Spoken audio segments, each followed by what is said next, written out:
It was quiet in this renowned local night market in Wuhan on Thursday evening. A day before, China's government had announced the most sweeping changes to its resolute anti-COVID regime.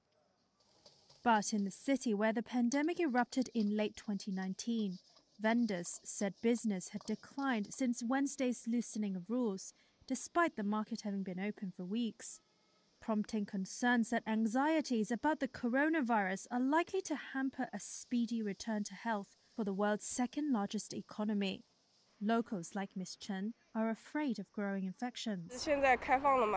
Now with everything opening up, all these people are out, so the infection rate is high. I have a lot of friends who already have a cold or feverish symptoms. There are a lot, and I'm one of them too.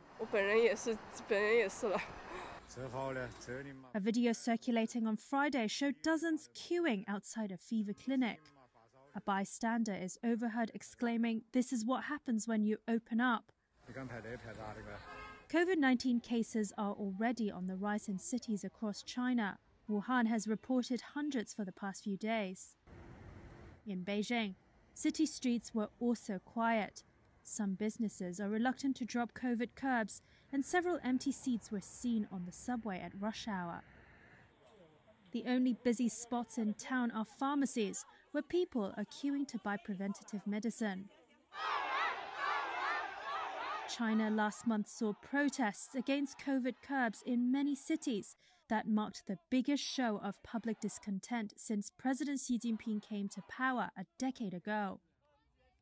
It was widely seen as a tipping point to an easing of tight COVID restrictions.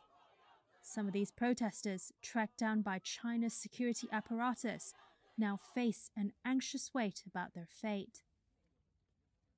Little more than a month after the National Health Commission stressed commitment to its strict virus containment policy, saying it was putting people and lives first, authorities have changed track and are now telling people they have less to fear. In comments reported by the state-owned People's Daily, Zhong Nanshan, a prominent Chinese epidemiologist, said 99% of people now infected with the virus would recover in 7 to 10 days. But there are signs the reassuring message has still to convince many of the country's 1.4 billion people.